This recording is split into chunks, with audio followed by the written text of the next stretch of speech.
मैं आज आपके क्षेत्र में आप लोगों के बीच में आकर के जो सम्मान आप लोगों ने दिया है उसके लिए बहुत बहुत बधाई व शुभकामनाएं देता हूं। आप सभी के उज्जवल भविष्य की कामना भी करता हूं, क्योंकि आज जो है मेरा सौभाग्य है कि आपके आज क्षेत्र में आकर मुझे खुशी हुई है। और जो हमारे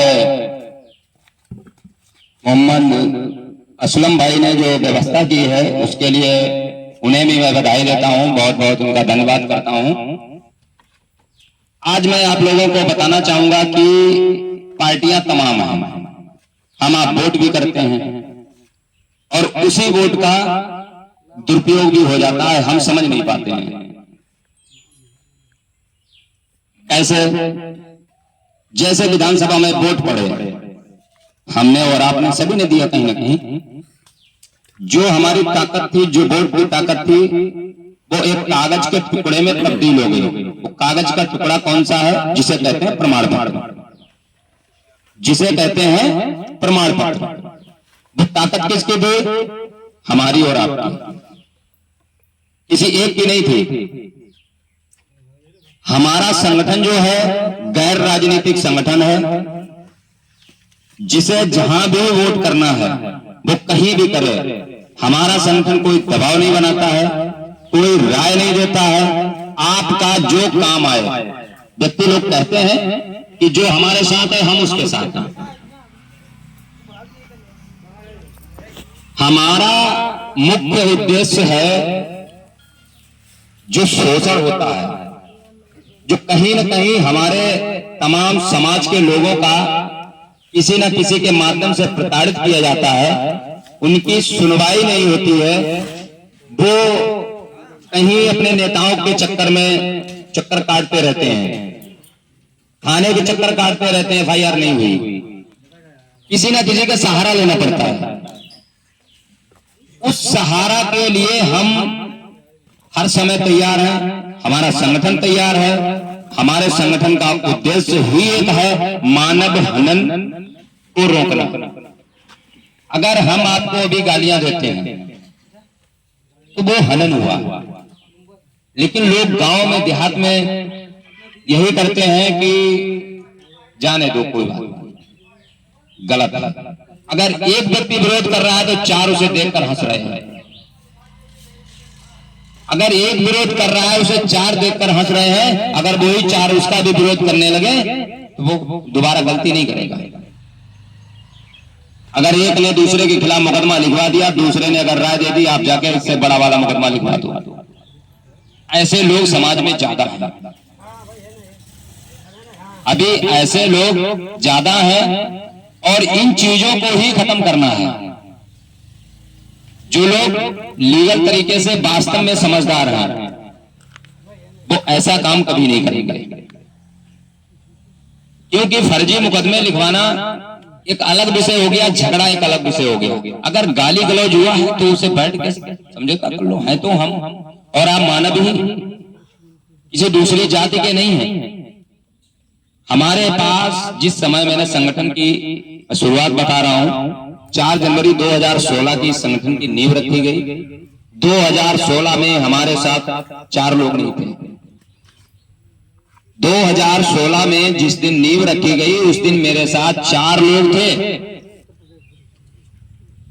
संघर्ष करता रहा, चलता रहा। मेरा काम है, हम अपनी बात को रखेंगे आपके सामने।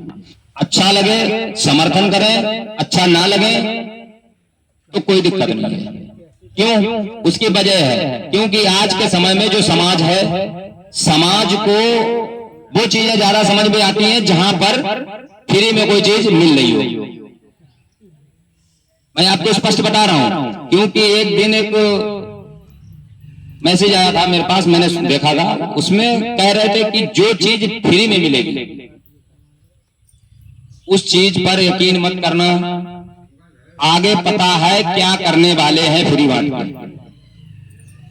सरकार के ऊपर लिखा था, फिलहाल मुझे उससे नहीं मतलब है, लेकिन जिन चीजों पर अगर हम चलते हैं और अगर हम अपने अधिकारों को समझ लें और अगर थाने में खड़े हैं और एक सिपाही ने गाड़ी की चाबी निकाल ली, तो किसी की हिम्मत नहीं है वो अगर सवाल पूछते चाबी क्यों निकाल दी,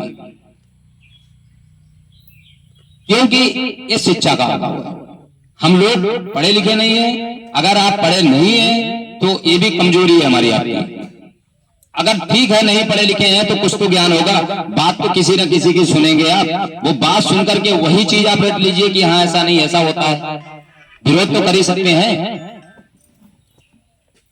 क्यों? वो वर्दी में है, पता नहीं कौन से मुकदमे जेल भेज देंगे, इस चीज का डर रहता है। ऐसा नहीं है। मैं आप लोगों को भरोसा दिलाता हूं, फर्जी मुकदमा नहीं लिखेगा तो नहीं लिखेगा। अगर कोई लिखवा भी रहा है, देखिए तमाम लोगों की व्यवस्थाएं हैं अपनी अपनी, किसी न किसी के माध्यम से अपनी व्यवस्था की और उन्होंने उठा के मुकदमा लिखवा दिया, या किसी को अनलीगल तरीके से प्रताड़ित किया। अनलीगल होना चाहिए, यानी आप कोई गलती नहीं की, आपने कोई गलती नहीं की, उसके बाद में भी आपको प्रताड़ित किया जा रहा है, तो आप हमारे संगठन के किसी भी मेंबर से आप संपर्क कर लें, क्योंकि ये वो संगठन है, वो ताकत है। जिस दिन मैंने शुरुआत की थी उस दिन 4 लोग थे और आज 7 लाख मेंबर 24 राज्यों में कार्य कर रहा है। ये केवल आप सभी का सहयोग है। मैं आप लोगों को नहीं पहचानता, आप मुझे नहीं पहचानते, केवल एक संगठन के ही नाते आप लोगों के बीच में खड़ा हूं। भाई हमारा क्या काम था यहां पर आने का? मैं भी अपना कोई बिजनेस कर रहा होता, मुझे क्या पड़ी थी, लेकिन मुझे जुनून था। इतनी कम उम्र में मैं कई प्रदेशों में जा चुका हूं, वहां लोग पूछते हैं जी आपने इतनी कम उम्र में इतना बड़ा संगठन कैसे तैयार किया? तो मेरा जवाब एक ही रहता है कि ये सब आप सभी का सहयोग और आशीर्वाद है, हमारा कुछ नहीं है। संगठन क्या है भाई? हम सब एकत्रित हैं, इसी को संगठन कहते हैं। अगर इस संगठन को एक सिंगल व्यक्ति ने बना करके और अगर 5 लाख लोगों में पहुंच जाए तो एक छोटी चीज नहीं है। संघर्ष इसे बहुत बड़ा संघर्ष करेंगे। लाखों की हजारों की संख्या में पार्टियां रजिस्टर्ड हैं, हजारों की संख्या में संगठन रजिस्टर्ड हैं, लेकिन धरातल स्तर पर सामने कोई नहीं आ रहा। क्यों? हर आदमी कहीं ना कहीं कमजोर व्यक्ति की मदद करने में सक्षम नहीं होता। क्यों नहीं होता? वो पैसे नहीं दे सकते। जिसके घर में खाने को नहीं होगा वो पैसे क्यों देगा भाई? जिसके घर में खाने को नहीं होगा वो पैसे कैसे दे पाएगा आप बताइए? अगर उसे पैसे ही देना होता तो सीधे थाने में दरोगा जी को दे देते, या किसी को भी दे सकते थे। वो हमारे पास मदद के लिए क्यों आते? जरूरत ही नहीं थी। सभी लोगों से मैं यही आग्रह करूंगा कि मुख्य चीज है कि आप लोग किसी भी कार्य को लेकर के, चाहे राजस्व का हो, चाहे विरासत संबंधी हो, चाहे बिजली संबंधी हो, चाहे किसी भी विवाद संबंधित हो, पैसा ना दे किसी को भी 2 रुपए। पैसा देना भी गुनाह है और लेना भी गुनाह है, यानी जिसे रिश्वत कहते हैं। केवल आप उसका विरोध करें। काम की गारंटी मैं लेता हूं, काम होगा। अगर आपका लीगल कार्य है तो 100% होगा। आज नहीं करोगे कल करवा लेंगे आपसे। अगर आप नौकरी करते रहेंगे तो मेरा कार्य करना पड़ेगा आपको। भाई जितना भी सरकारी कर्मचारी बना है वो किसके लिए बना है? वो जनता के लिए बना है। अब पब्लिक के लिए ही ये तमाम कर्मचारी और अधिकारी काम कर रहे हैं। अगर पब्लिक थाने में ना जाए तो पुलिस क्या करेगी? कोई मतलब नहीं निकलेगा। तो जितना भी सरकार भी कर रही है और जो कर्मचारी नियुक्त किए जाते हैं, अधिकारी नियुक्त किए जाते हैं, वो भी पब्लिक के लिए। हमारी बात करो। पब्लिक कहीं पर भी अगर कुछ कहीं पर गलत कर रही है तो उस व्यक्ति को 4 लोगों में बैठा समझाना चाहिए। लेकिन समझाने की वजह क्या होता है मालूम? 4 लोग उसे दौड़े थाने चले जाओ, 10,000 रुपए देना, तुरंत इस पे 4 पटे लगवा देना, यही होता है ना समझ में। तो हम सभी से अनुरोध भी कर रहे हैं और आग्रह भी कर रहे हैं, इन चीजों से थोड़ा बच के रहें। और यही है हमारे आपके बीच दूरियां बनाने वाली चीज। हम आप अगर नजदीक आ गए ना, तो बीच में 4 लोग जो बैठते हैं वो कहते हैं इनकी दूरियां बनवाओ। वो कैसे दूरियां बनानी है, तो वो 4 व्यक्ति अच्छी तरीके से जानते हैं दूरियां कैसे बनती हैं, वो उनका यही काम होता है। तो आप लोग भी समझदार हैं और हम भी समझदार हैं, तो फिर दूरियां बननी नहीं चाहिए। इसी को मानवता कहते हैं।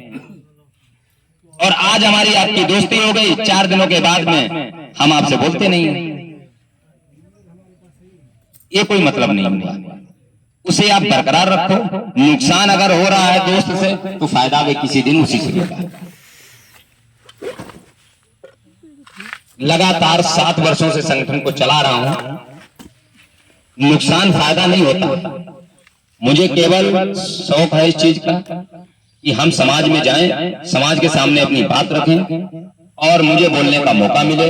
आप लोगों के बीच में जो मुझे सम्मान मिलता है, ठीक है, उसके लिए भी मैं बहुत ज्यादा आप सभी का आभार व्यक्त करता हूं, लेकिन ये मैं कभी चुका नहीं पाऊंगा, क्योंकि आज के समय में, अब आपको बताएं, छोटी सी घटना हुई थी तहसील जलालाबाद में। चलो, तो वहां पर एक हमारा ही पदाधिकारी था, कार्यकर्ता था, तो उसने एक सामाजिक क्षेत्र की समस्या को लेकर के एक नाला निर्माण होना था। काफी वहां पर जल भराव था, डामर रोड बना हुआ था, लेकिन उसमें समस्या ये थी कि उस नाला नहीं बन पाया। उस व्यक्ति ने वहां कंप्लेंट किया, 1 बार किया, 2 बार किया, 3 बार किया, यानी कंटिन्यू वो कंप्लेंट करता रहा।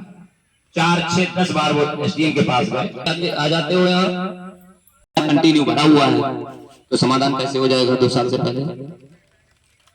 यही उसने पूछ दिया एसडीएम साहब से। तो उसने स्पष्ट कहा कि ज्यादा नेतागिरी करोगे उठा के जेल भेज देंगे।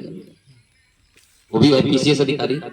एसडीएम एक सक्षम अधिकारी होता है, अगर चाहे तो किसी के खिलाफ तुरंत मुकदमा लिखवाकर जेल भिजवा सकता है। तो उस कार्यकर्ता ने हमारे पास फोन किया, तो मैंने शहर में और वहां जाके ज्ञापन कार्रवाई। जब एक ज्ञापन दे दिया, संडे को कोई अधिकारी नहीं मिलता है, आप भी जानते हैं, मैं भी जानता हूं, लेकिन संडे को मैंने जबरदस्ती से भेज दिया। वो 50 लोग गए उसके साथ और जाकर वहां ज्ञापन दिलवाया। ज्ञापन देने के बाद सिटी मजिस्ट्रेट महिला थी, तो वो वहीं ज्ञापन लिया और चली गई। 2 दिन बाद फिर वो पहुंच गया, डीएम साहब से डायरेक्ट मिला। उन्होंने वो ज्ञापन भी उसमें नक्की कर दिया जो ज्ञापन को दे चुके थे। तो मैडम को बुलाया, बोले मैडम इस पर क्या कार्रवाई की आपने? तो बोले सर अभी कोई कार्रवाई नहीं की। क्यों नहीं की? दूसरी बार ज्ञापन आ रहा है, कार्रवाई कब करोगे आप? फोन लगाइए आप। उसी के सामने फोन लगाकर सीधे डीएम साहब ने कहा कि आपके खिलाफ 2 शिकायतें दर्ज की जा चुकी हैं, आप अपना शाम तक स्पष्टीकरण मुझे लिखित में दीजिए।